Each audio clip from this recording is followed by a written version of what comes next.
Hello दोस्तों, कैसे आप सभी लोग। उम्मीद करता हूँ सभी लोग बढ़िया होंगे, फर्स्ट क्लास होंगे। तो आज का टॉपिक हमारे पास क्वांटम मैकेनिक्स में है time variation of the expectation value of an observable. तो time variation of expectation value of an observable. देखो, एक्सपेक्टेशन वैल्यू तो मैं आपको ऑलरेडी पढ़ा चुका हूँ, ठीक है ना। और कोई भी ऑब्जर्वेबल हमारे पास हो सकता है, पोजीशन है, मोमेंटम है, एनर्जी है, स्पिन है, एंगुलर मोमेंटम है, टोटल एंगुलर मोमेंटम है, समझ में आया। तो जितने भी ऑब्जर्वेबल हैं इनका मैंने एक्सपेक्टेशन वैल्यू हम कैसे निकालते हैं, है ना, मैं आपको एक्सपेक्टेशन वैल्यू ऑलरेडी बता चुका हूँ। अब टाइम के रेस्पेक्ट में कैसे एक्सपेक्टेशन वैल्यू इवोल्व होता है, समझ में आया। मैं कह सकता हूँ time evolution of expectation value, वो आज हमें पढ़ना है। या हम ऐसे भी बोल सकते हैं time variation of expectation value किसी भी ऑब्जर्वेबल की कैसे हम निकालते हैं, ये हमें पढ़ना है, ठीक है। उसके बाद मैं आपको पढ़ाऊंगा constants of motion, conserved quantities, ठीक है ना। हेजनबर्ग इक्वेशन ऑफ मोशन मैं आपको बताऊंगा क्या होता है, ठीक है ना। फिर उसके बाद हमारा लास्ट टॉपिक होगा एहरेनफेस्ट थ्योरम। तो एहरेनफेस्ट थ्योरम काफ़ी इंपॉर्टेंट है, ठीक है ना। इससे काफ़ी मल्टीपल चॉइस क्वेश्चन आसानी से बन जाता है कुछ नहीं, बहुत ज़्यादा सिंपल है। और इसको कई मेथड है इस थ्योरम को प्रूव करने के, और हम करेंगे from one of the simplest method, समझ में। काफ़ी सिंपलेस्ट मेथड से हम इसको प्रूव करने वाले हैं। आपका कोई डाउट है तो आप मुझे कमेंट बॉक्स में बता सकते हैं, ठीक है ना। और काफ़ी टिपिकल नहीं है, आप काफ़ी बुक्स में देखोगे तो जो ये टाइम इवोल्यूशन है ना एक्सपेक्टेशन वैल्यू का, डिफरेंट मेथड से करा रखा है और काफ़ी टिपिकल है, समझ में। मतलब काफ़ी होच पोच किया हुआ चीज़ें, हम बहुत ही सिंपल तरीके से चीज़ों को करेंगे। और याद रखना, इसको बहुत ज़्यादा टिपिकल नहीं है, काफ़ी ट्रिवियल है। अब देखो ध्यान से, उम्मीद करता हूँ चैनल को सब्सक्राइब करेंगे। अब देखो, अब हमारे पास जो एक्सपेक्टेशन वैल्यू है किसी भी ऑब्जर्वेबल की किसी भी स्टेट में फाइव, हम इसको ऐसे लिखते हैं, हम जानते हैं, ठीक है ना। कोई भी ऑब्जर्वेबल है मेरे पास ए, उसका एक्सपेक्टेशन वैल्यू, मान लो ऑब्जर्वेबल किसी स्टेट में, 5 स्टेट में, तो मैं क्या लिखूंगा 5 स्टार, समझ में। कॉन्जुगेट लिखूंगा, वो ऑपरेटर लिखूंगा मैं उस ऑब्जर्वेबल के कोरस्पॉन्डिंग जो ऑपरेटर होगा, समझ में। और ये मेरे पास विद रिस्पेक्ट टू वॉल्यूम, समझ में, इंटीग्रेशन हो गया। और ये 5 मेरे पास क्या नॉर्मलाइज्ड वेव फंक्शन है ना। यदि नॉर्मलाइज्ड नहीं होता तो आप सभी जानते हैं हम क्या लिखते हैं, ये डिनोमिनेटर में ये आएगा। नॉर्मलाइज्ड है तो मेरे पास क्या हो गया 1। तो एक्सपेक्टेशन वैल्यू ये होती है, मैंने आपको ऑलरेडी प्रीवियस क्लास में बताया है, समझ में आया, ठीक है। अब देखो हमें क्या पढ़ना है, टाइम वेरिएशन, या हम कह सकते हैं टाइम इवोल्यूशन क्या है एक्सपेक्टेशन वैल्यू का। तो सीधा हम टाइम के रेस्पेक्ट में देखना चाहते हैं कैसे चेंज होगा, तो दोनों साइड में क्या कर दूंगा, डिफरेंशिएशन कर दूंगा। तो देखो दोनों साइड मैंने क्या कर दिया, टाइम के रेस्पेक्ट में डिफरेंशिएशन कर दिया, समझ में आया। अब देखो ध्यान से, अब क्या करेंगे, देखो ये तो मेरे पास एज इट इज हो गया, ठीक है। अब इसका जब हम डिफरेंशिएशन करेंगे तो देखो यहाँ पे ये क्या है, टोटल डेरिवेटिव है। अब यहाँ पे क्या आ गया, पार्शियल डेरिवेटिव। तो टोटल डेरिवेटिव होता है और ये क्या आ गया, पार्शियल डेरिवेटिव आ गया। क्यों, क्योंकि हो सकता है जो वेव फंक्शन है हमारा स्पेस और टाइम का फंक्शन होगा ना, ठीक है ना। तो दो चीज़ों पर निर्भर कर रहा है, हम पार्शियल डेरिवेटिव का इस्तेमाल करेंगे। अब देखो प्रोडक्ट रूल आप जानते हो, देखो हमने क्या किया, इस फर्स्ट वाले का डिफरेंशिएशन करेंगे और बाकी को एज इट इज रखेंगे। देखो फर्स्ट वाले का डिफरेंशिएशन किया, बाकी को एज इट इज रखा, प्लस लगाएंगे। अब हमने क्या किया, बीच वाले का डिफरेंशिएशन करेंगे, बाकी को एज इट इज रखेंगे। देखो साई स्टार और इसको एज इट इज रखा, बीच वाले का डिफरेंशिएशन किया, फिर प्लस लगाएंगे, समझ में आया।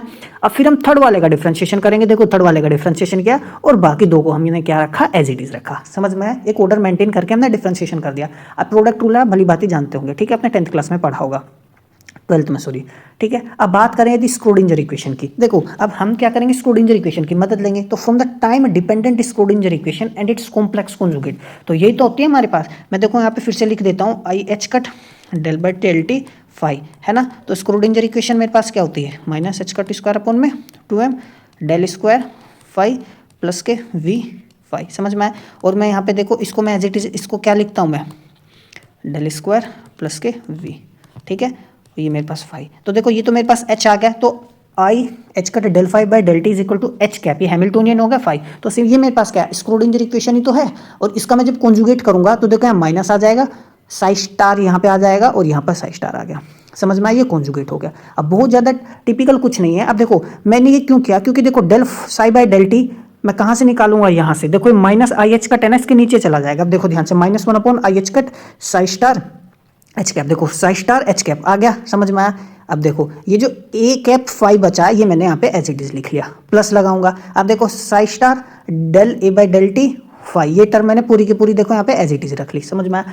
अब देख ध्यान से देखो, अब ये क्या del phi by del T है। अब देखो इसको मैं इसी टर्म से निकालूंगा, आई एच कट को नीचे ले गया, देखो H cap H cap upon phi upon में आई एच कट, समझ में आया। देखो ऑर्डर मेंटेन रखना है, देखो ये पहले लिखा हुआ है ना, तो देखो मैंने इसको पहले ही लिखा हुआ है, और फिर ये एच कैप सही आ गया। समझ में, ऑर्डर मेंटेन करना है हमें क्योंकि ये हमारे पास क्या है, ऑपरेटर है। ठीक है, अब देखो अब रीअरेंज करते हैं। तो रीअरेंज में काफ़ी सिंपल है, कुछ नहीं। देखो ये टर्म तो मैंने बाद में लिख ली, इंटीग्रेशन है ना, ये मैंने टर्म अलग कर ली बिल्कुल।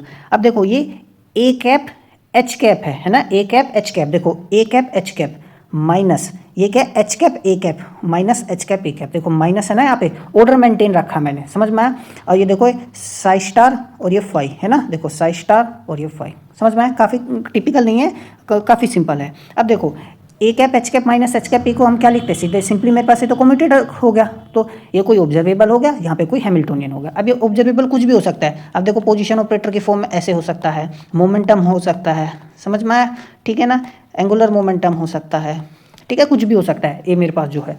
तो देखो इसको मैं क्या लिखूंगा, ध्यान से देखना, मैं यहाँ दोबारा बता रहा हूँ आपको। देखो ये टर्म तो मेरे पास एज इट इज आ गई, 1/i कट कॉमन हो गया। देखो ये मेरे पास क्या है, साई स्टार, और यहाँ पर मैं ए कैप एच कैप है ना, इस टर्म को क्या लिखूंगा, कम्यूटेटर के फॉर्म में लिखा। ये मेरे पास फाई डेल्टी आ गया, समझ में आया। अब देखो ये क्या एक्सपेक्टेशन वैल्यू आ गई ना, तो मैं इसको क्या लिखूंगा, एक्सपेक्टेशन वैल्यू है, किसकी एक्सपेक्टेशन वैल्यू है, ए कैप एच कैप। ये कम्यूटेटर है ना, ये को इस कम्यूटेटर की एक्सपेक्टेशन वैल्यू है। देखो एक्सपेक्टेशन वैल्यू आ गई कम्यूटेटर की प्लस, और ये किसका एक्सपेक्टेशन वैल्यू है, डेल बट डेल्टी, समझ में आया। यही है, इसी को हम बोलते हैं टाइम इवोल्यूशन, समझ में आया, टाइम इवोल्यूशन, ठीक है ना, of an observable, of an observable, ये हम कह सकते हैं of an operator associated with that observable, ठीक है। और इस इक्वेशन को हम हाइजेनबर्ग इक्वेशन ऑफ मोशन भी बोलते हैं। क्या बोलते हैं इस इक्वेशन को, हाइजेनबर्ग इक्वेशन ऑफ मोशन भी इसको कहा जाता है, समझ में आया। तो कोई भी ऑपरेटर हो, मान लो मेरे पास क्या है, मोमेंटम है, ठीक है। अब मुझे देखना है कि मोमेंटम जो है टाइम के रेस्पेक्ट में कैसे चेंज हो रहा है, तो मैं क्या करूंगा, सिंपली इस इक्वेशन का मेरे को क्या करना है, इस्तेमाल करना है। अब ध्यान से देखो मैं क्या लिखूंगा, देखो मैं लिखूंगा, ठीक है ना, ये ध्यान से देखो 1 में आई एच कट, ठीक है ना, एक्सपेक्टेशन वैल्यू कम्यूटेटर की P cap comma H cap, ठीक है। और ये मेरे पास पार्शियल डेरिवेटिव आएगा मोमेंटम का, फिर उसका ये एक्सपेक्टेशन, ठीक है। तो इस तरीके से कोई भी मोमेंटम हमारे पास है, हम वो टाइम के रेस्पेक्ट में निकाल सकते हैं किस तरीके से चेंज हो रहा है, एक्स वाई जेड कंपोनेंट हम आसानी से निकाल सकते हैं, ठीक है। कोई भी ऑपरेटर हो उसका टाइम के रेस्पेक्ट में एक्सपेक्टेशन वैल्यू कैसे चेंज हो रहा है, तो हम हाइजेनबर्ग इक्वेशन ऑफ मोशन से निकाल सकते हैं। इसको हम सिंपली क्या बोलते हैं, time evolution of an operator, समझ में आया। अब बात यदि करें देखो कॉन्स्टेंट्स ऑफ मोशन की या कंजर्व्ड क्वांटिटीज, अब देखो कोई भी देखो सीधी सी बात है, कांस्टेंट ऑफ मोशन का मतलब कोई भी मोशन हो रहा है और कोई क्वांटिटी उस मोशन में क्या कांस्टेंट है, तो वो क्या रहेगी, कंजर्व्ड रहेगी, यानी चेंज नहीं हो रही है ना भाई, मोशन हो रहा है अब क्वांटिटी सेम रह रही है ना, तो इसका मतलब क्या है, सेम रहने का मतलब क्या, कांस्टेंट है, कंजर्व्ड क्वांटिटी है, समझ में आया। तो हम देखो हम क्लासिकल फिजिक्स में क्या बोलते हैं, मान लो देखो मेरे पास D del A by del T क्या आ जाए, जीरो आ जाए, है ना, तो इसका मतलब क्या है, ये कांस्टेंट है टाइम के रेस्पेक्ट में, समझ में आया, ठीक है। अब मान लो मेरे पास देखो ऐसे मैं 5 को मैं डिफरेंशिएट करना चाहता हूँ टाइम के रेस्पेक्ट में, तो 5 तो 5 ही रहेगा ना, तो 0 आएगा, समझ में आया। तो कोई ऑपरेटर ए है तो वो कांस्टेंट ऑफ मोशन कब होगा, जब ये ध्यान से देखो ये टर्म मेरी 0 होनी चाहिए, समझ में आया, क्या होनी चाहिए, ये टोटल डेरिवेटिव जो है ना, जिसको मटेरियल डेरिवेटिव भी बोलते हैं, ये इसका एक्सपेक्टेशन वैल्यू क्या आ जाए, यदि 0 आ जाए, ठीक है ना, तो मैं कहूँगा वो क्वांटिटी क्या है, कांस्टेंट ऑफ मोशन है, यानी कंजर्व्ड क्वांटिटी है। यदि हमने कोई सिस्टम में हम ये प्रूफ कर दें डीपी बटे dt इज इक्वल टू 0, है नहीं, ये एक्सपेक्टेशन ऑफ मोमेंटम जो की वैल्यू जो है ना टाइम के रेस्पेक्ट में 0 है, तो इसका मतलब मोमेंटम क्या है, कंजर्व्ड है, समझ में आ गई बात, ठीक है। ध्यान से देखो, तो ये 0 कहने का मतलब है ये पूरी टर्म ही 0 होगी ना, देखो ये 0 कहने का मतलब है ये टर्म 0 हो गई, समझ में आया। अब देखो ध्यान से, if A does not explicitly depend on time, यदि एक्सप्लिसिटली डिपेंड नहीं करता टाइम पे। अब देखो एक्सप्लिसिटली कहने का मतलब देखो क्या है, देखो मेरे पास मान लो कोई एक ऑपरेटर है, कोई वेरिएबल है ए, समझ में, डायनेमिक वेरिएबल है। अब देखो इसको यदि मैं ऐसे लिखूं टी क्यूब, समझ में आ गई बात, ठीक है, समझ, या मान लो कॉन्स्टेंट ले लिया 7। अब मैं इसको ऐसे भी लिख सकता हूँ, देखो मान लो ऐसे लिखा हुआ है 3t² प्लस x² प्लस के y। अब ध्यान से देखो गौर से, इसको ना थोड़ा सा मैं एग्जांपल को थोड़ा मॉडिफाई करता हूँ ताकि आपको और चीज़ें समझ में आए। अब देखो मैं इसको ऐसे ले सकता हूँ, मान लो 7xy3 है ना, ऐसे ले लिया मान लो। अब देखो ए इसमें ना ए एक्सप्लिसिटली, ठीक है ना, टी पर निर्भर करता है, एक्सप्लिसिटली किस पर निर्भर करता है, टी पर, समझ में आया। इस केस में ए जो है टी पर भी निर्भर करता है, एक्स और वाई पर भी निर्भर करता है कि एक्स और वाई की वैल्यू क्या होगी। तो यदि एक्सप्लिसिटली निर्भर नहीं, टाइम पर नहीं करता, समझ में आया। मान लो कोई ऑपरेटर है वो टाइम पर, देखो ये क्या है, A is explicitly dependent on T, और यदि एक्सप्लिसिटली डिपेंड नहीं करता टी पर तो उसका मतलब उसमें टाइम का कोई भी फंक्शन नहीं है। तो जब टाइम एक्सप्लिसिटली डिपेंड नहीं करेगा ना तो पार्शियल डेरिवेटिव क्या हो जाएगा, जीरो, समझ में आया। तो ये टर्म तो जीरो हो जाएगी मेरे पास। तो जब ये टर्म जीरो हुई तो मैं कह सकता हूँ ना, ये जो मेरे पास एक्सपेक्टेशन वैल्यू है किसका, कम्यूटेटर का हैमिल्टोनियन के साथ, वो क्या हो गया, जीरो, समझ में आया। कम्यूटेटर जो है किसी भी ऑपरेटर का हैमिल्टोनियन के साथ क्या हो गया, जीरो। या इसको मैं कह सकता हूँ कम्यूटेटर यदि जीरो है, समझ में आया। ऐसे भी तो कह सकता हूँ ये तो एक्सपेक्टेशन वैल्यू था, तो एक्सपेक्टेशन वैल्यू तो कब जीरो आएगा, यदि मेरे पास एक अंदर जो है कम्यूटेटर वो जीरो आ जाए। तो उसका मतलब मैं ये चीज़ क्यों बता रहा हूँ, मैं ये चीज़ आपको इसलिए बता रहा हूँ, देखो इन जनरल क्या होता है, हम बोल तो देते हैं कि मैंने बोल दिया कि भाई कोई क्वांटिटी कांस्टेंट क्यों है, जब भाई D A by D T होगा तो कांस्टेंट होगी, चलो ठीक है। देखो मोस्ट ऑफ जो बेसिक ऑपरेटर्स होते हैं ना क्वांटम मैकेनिक्स में, वो एक्सप्लिसिटली टाइम पर डिपेंड नहीं करते, तो टाइम पर डिपेंड नहीं कर रहे। अब देखो ध्यान से, तो हमारे पास इक्वेशन क्या है, यही तो है, जब वो टाइम पर एक्सप्लिसिटली डिपेंड नहीं करते मोस्ट ऑफ द ऑपरेटर, तो ये टर्म तो ऑलरेडी गायब हो गई, तो ये टर्म तो ऑलरेडी गायब होगी, क्योंकि most of the operators generally क्या होता है, टाइम पर निर्भर नहीं करते, तो ये गायब होगी। तो मेरे पास ये टर्म बची ना, समझ में आया। तो ये कब जीरो होगा, यदि मैं ये कह दूं कम्यूटेटर हैमिल्टोनियन के साथ यदि किसी ऑपरेटर का जीरो हो जाए तो मेरे पास ये टर्म क्या आएगी, जीरो, समझ में आया। तो मैं कह सकता हूं वो कांस्टेंट ऑफ मोशन रहेगा। तो वही कह रहा हूं, तो जो कंडीशन होगी ना for A to B constant of motion, ये आएगा। जनरली ऐसा ही होता है, यदि आपके पास को आप यदि ये शो कर दो मोमेंटम जो है और वो हैमिल्टोनियन के साथ जीरो आ रहा है, तो उसका मतलब मोमेंटम क्या है, कांस्टेंट है उस पार्टिकल का, समझ में आया, ठीक है। तो ये बात ध्यान रखना। तो हम जनरली ऐसा कहते हैं। तो जो डायनेमिकल वेरिएबल्स है जनरली, जैसे मोमेंटम हो गया, एंगुलर मोमेंटम हो गया, इवन पोजीशन ऑपरेटर भी जो होता है ना, समझ में आया, वो टाइम पर निर्भर नहीं करता। देखो del X by del T zero आएगा, del P by del T zero आएगा, ठीक है ना, del L by del T भी जीरो आएगा। तो जनरली ये dynamic variables X P L T time पर निर्भर नहीं करते, ठीक है ना। तो हम कह सकते हैं यदि इनका हैमिल्टोनियन जीरो हो गया, देखो ये टर्म तो जीरो होगी, तो टोटल हमारे पास देखो है क्या था, देखो यही तो है ना, D A by D T one upon में I H cut expectation value A comma H plus के del E by del T. देखो ये तो ऑलरेडी जीरो हो गए बहुत से, समझ में आया। तो ये कब जीरो होगी, यदि ये जीरो हो जाए। तो वही कह रहा है कि यदि ये जीरो हो गया तो हम कहेंगे कंजर्वेशन ऑफ मोमेंटम इस केस में। यहाँ पे ऑर्बिटल एंगुलर मोमेंटम है, ये जीरो हो रहा है, इसका मतलब कंजर्वेशन ऑफ एंगुलर मोमेंटम है, ठीक है। तो ओवरऑल हम क्या कह सकते हैं, इंपॉर्टेंट बात यहाँ ध्यान से रखो, when an operator commutes with the Hamiltonian, जब भी कोई ऑपरेटर कोम्यूट करेगा हैमिल्टोनियन के साथ, तो expectation value of the observable associated with it becomes constant of motion. तो वो क्या हो जाएगी, कांस्टेंट ऑफ मोशन क्वांटिटी हो जाएगी, समझ में आया। यानी during motion that quantity will be conserved, it will remain constant, ठीक है। उम्मीद करता हूँ आपको चीज़ें समझ में आएगी, लेकिन ध्यान रखना उसके लिए हैमिल्टोनियन जीरो जब हम कह रहे हैं तो उसका मतलब ये भी होना चाहिए जीरो, ठीक है ना, ये बात ध्यान रखना। अब बात करते हैं इरेनफेस्ट थ्योरम की, अगला हमारा टॉपिक। तो देखो इरेनफेस्ट थ्योरम क्या है, काफ़ी सिंपल थ्योरम है। देखो हमने आपको कोरस्पोंडिंग प्रिंसिपल बताया था, है ना आपको, तो उसमें मैंने बताया था, मान लो मेरे पास कोई क्वांटम सिस्टम है, ठीक है ना, या मेरे पास कोई क्लासिकल सिस्टम है, तो मान लो मैं कुछ लिमिट वगैरह लगा दूं क्लासिकल सिस्टम में, तो मेरा क्या बन जाए, क्वांटम सिस्टम आ जाए। या मैं क्वांटम सिस्टम में कुछ लिमिट वगैरह लगा दूं या कुछ कंडीशंस लगा दूं, तो मेरा क्वांटम सिस्टम से क्या बन जाए, क्लासिकल सिस्टम बन जाए। यही मेरे पास कोरस्पोंडेंस प्रिंसिपल कहता है, समझ में आया। कोरस्पोंडेंस प्रिंसिपल यही बात कहता है। तो अकॉर्डिंग टू कोरस्पोंडेंस प्रिंसिपल ये रीजनेबल है ऐसा एक्सपेक्ट करना कि जो एवरेज मोशन होगा ना वेव पैकेट का, अब आप ध्यान, तो जो क्वांटम पार्टिकल्स हमारे होते हैं, ठीक है ना, उनको कौन डिपिक्ट करता है, वेव पैकेट, समझ में आए। तो जो वेव पैकेट का जो मोशन होगा वो बिल्कुल क्लासिकल पार्टिकल के मोशन जैसा होना चाहिए। एवरेज मोशन की मैं बात कर रहा हूँ, जनरली होता नहीं है, समझ में आए। देखो जो, क्योंकि क्लासिकल पार्टिकल की तो एक ट्रेजेक्ट्री भी होती है ना, तो ट्रेजेक्ट्री होने का मतलब क्या, एक वेल डिफाइंड पाथ है। क्वांटम पार्टिकल्स की कोई ट्रेजेक्ट्री नहीं होती, उसका एक रीजन होता है कि भाई एक रीजन में वो पार्टिकल है, कहाँ है हमें नहीं पता, कोई ट्रेजेक्ट्री नहीं होती। लेकिन यदि हम एवरेज मोशन की यदि उसकी बात करें, ठीक है ना, कि किसकी बात करें, एवरेज मोशन की यदि बात करें, तो वेव पैकेट जो है क्लासिकल पार्टिकल्स की तरह दिखना चाहिए, एवरेज मोशन की यदि मैं बात करूं, ठीक है। तो इरेनफेस्ट ने 1922 में, ठीक है ना, ये दिखाया भी एक्चुअली कि ऐसा होता है। तो उन्होंने क्या कहा, तो इरेनफेस्ट थ्योरम ध्यान रखना काफ़ी इंपॉर्टेंट है। तो उन्होंने कहा कि इस थ्योरम के हिसाब से ना इक्वेशन ऑफ मोशंस जो है, क्या, इक्वेशंस ऑफ मोशन, जो इक्वेशंस पार्टिकल के मोशन को डिस्क्राइब करते हैं उनको हम क्या बोलते हैं, इक्वेशन ऑफ मोशंस। तो उन्होंने कहा जो इक्वेशंस ऑफ मोशन है ना, एक्सपेक्टेशन वैल्यूज की, यानी एवरेज वैल्यूज की, पोजीशन और momentum operators for a wave packet, है ना, कोई भी क्वांटम पार्टिकल है, इसको कौन डिस्क्राइब कर रहा है, वेव पैकेट। तो उस वेव पैकेट के, उस क्वांटम पार्टिकल के जो पोजीशन और मोमेंटम वेक्टर्स होंगे ना, उनकी जो एक्सपेक्टेशन वैल्यू होगी, उनका equation of motion exactly Newton's equations of classical mechanics के इक्वल होगा। कहने का मतलब देखो क्या, देखो हम जानते हैं क्लासिकल फिजिक्स में क्या होता है, मान लो कोई डिस्प्लेसमेंट लिखना तो dr/dt, समझ में आया, ठीक है। तो क्या होगा, देखो मैं ऐसे लिखता हूँ, देखो इसको ध्यान से देखो, मोमेंटम क्या होता है, p is equal to M V तो होता है ना, p is equal to M V तो होता है, तो मोमेंटम होगा क्लासिकल फिजिक्स में।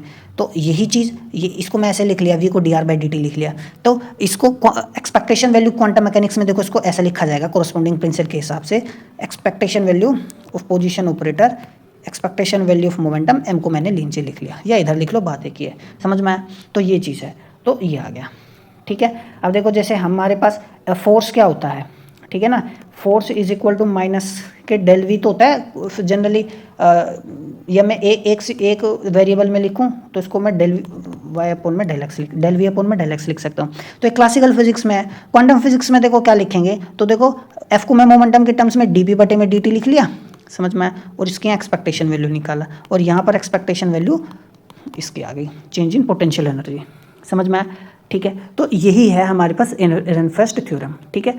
अब देखो dr/dt p अपॉन में m, ये आ गया, देखो चेंज इन मोमेंटम को मैंने क्या लिख दिया, फोर्स होता है ना, तो देखो m, और ये क्या मेरे पास हो गया a, है ना, एक्सीलरेशन m a, है ना, 2 बार डिफरेंशिएशन हुआ है ना पोजीशन वेक्टर का, तो ये मेरे पास क्या मिल गया, सिंपली 2 इक्वेशन होती है, एक ही इक्वेशन होती है, एक इक्वेशन ये होती है, इन दोनों को हम क्या करेंगे, प्रूव करेंगे, यही एरेनफेस्ट थ्योरम ने कहा था। तो जो इक्वेशन ऑफ मोशंस हैं, एक्सपेक्टेशन वैल्यूज की पोजीशन एंड मोमेंटम ऑपरेटर की आइडेंटिकल होती है Newton's equation of classical mechanics की अकॉर्डिंग टू एरेनफेस्ट थ्योरम, ठीक है ना। इसी को हम क्या करेंगे, प्रूव करेंगे। तो जो एवरेज मोशन है क्वांटम वेव पार्टिकल का रिजेंबल करता है क्लासिकल पार्टिकल को, ठीक है ना, तो एक बिग गैप ब्रिज करता है, bridging the gap between quantum and classical physics, classical mechanics, समझ में आई बात, ठीक है, एज पर कोरस्पोंडेंस प्रिंसिपल। अब हम एक करके क्या करेंगे, प्रूव।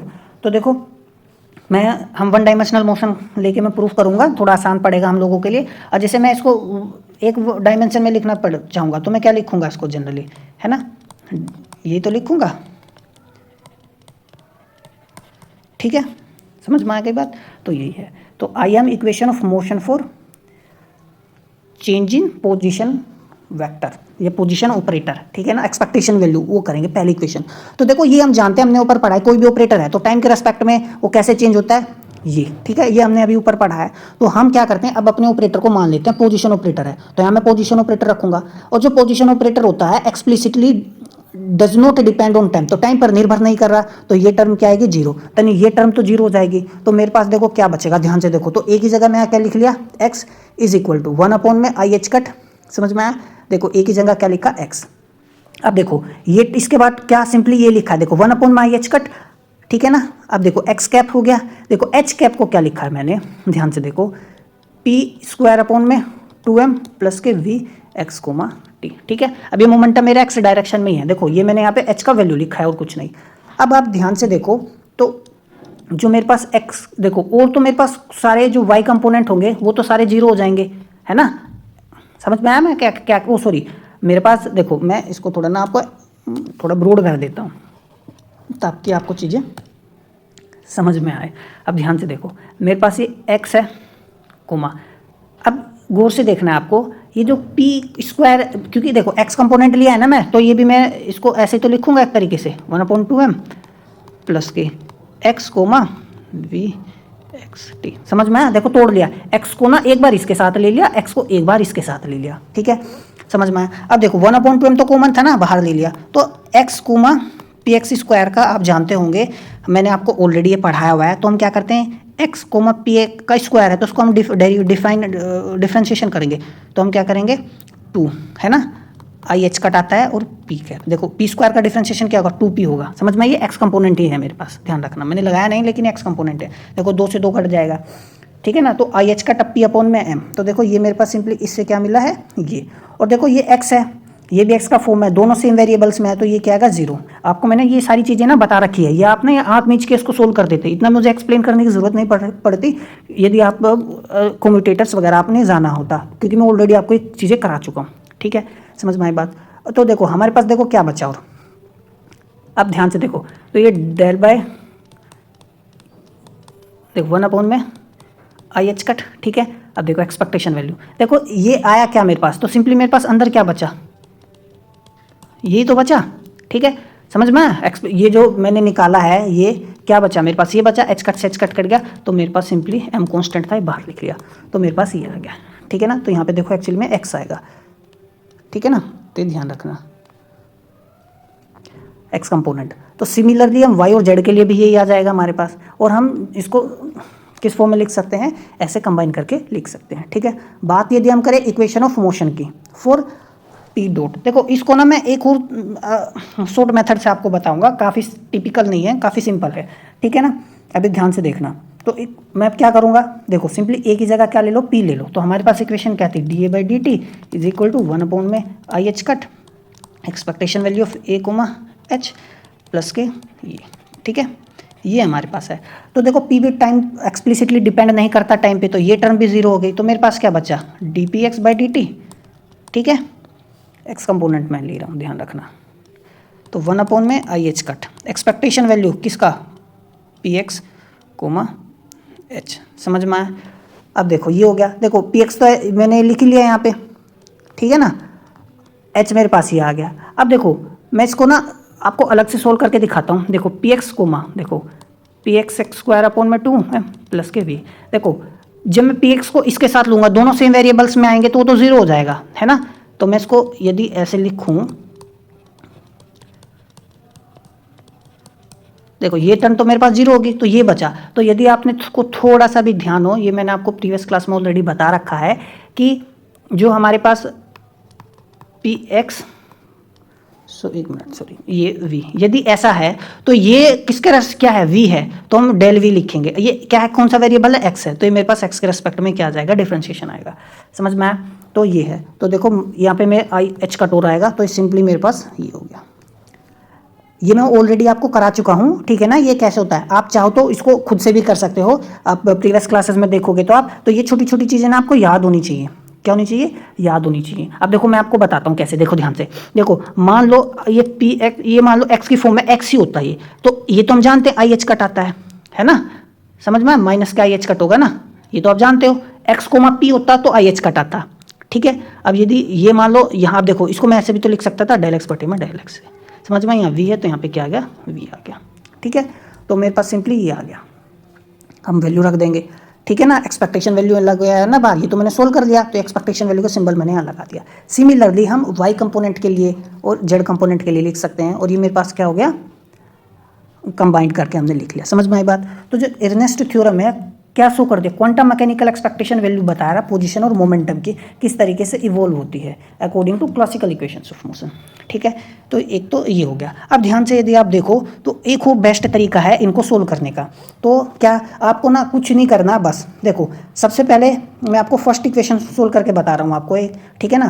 देखो मैं क्या एक्सपेक्टेशन वैल्यू किसकी, पोजीशन की क्या लिखूंगा, इंटीग्रेशन लगाऊंगा 5 स्टार एक्स 5 डी टाउ, समझ में आई बात, ठीक है। तो मुझे क्या करना चाहिए, मुझे दोनों साइड अब डिफ्रेंशिएशन करना चाहिए, तो मैं डिफ्रेंशिएशन करूँगा, ठीक है। अब देखो मैं सबसे पहले मैं डेल स्टार ये किया, ठीक है ना, समझ में आया, ये मैंने एज इट इज़ रखा, प्लस लगाया। अब फिर मैं क्या करूँगा, del X by del T का करूँगा, और ये मैं एज इट इज़ रखूँगा, ठीक है ना, और फिर ये एज इट इज़ आएगा, और लास्ट वाले का डिफ्रेंशिएशन हो गया, समझ में आ गई बात, ठीक है। तो कुछ नहीं है, अब इसको मैं क्या करना है, ध्यान से देखो, इसको मैं स्क्रोडिंजर इक्वेशन से क्या लिखूंगा, माइनस के 1 में आई एच कट, समझ में आया, ठीक है। और मेरे पास यहाँ क्या आएगा, एच कैप 5 स्टार एक्स ये 5, ठीक है, प्लस ये एज इट इज़ आ गया del X by del T पाई। ये आप समझ पाओगे, मैंने ऊपर बताया था कैसे लिखते हैं स्क्रोडिंजर इक्वेशन, तो स्क्रोडिंजर इक्वेशन यही तो होती है, मैं यहाँ लिख रहा हूँ आपको दोबारा से, ठीक है ना। तो एच कप 5 कॉन्जुगेट होगा तो माइनस आ जाएगा, देखो माइनस आई एच कट आ गया, है ना। अब देखो ध्यान से, डेल 5 बाई डेल टी को क्या लिखूंगा मैं, देखो एच कप 5, ठीक है ना, और ये मेरे पास नीचे आई एच कट आ गया।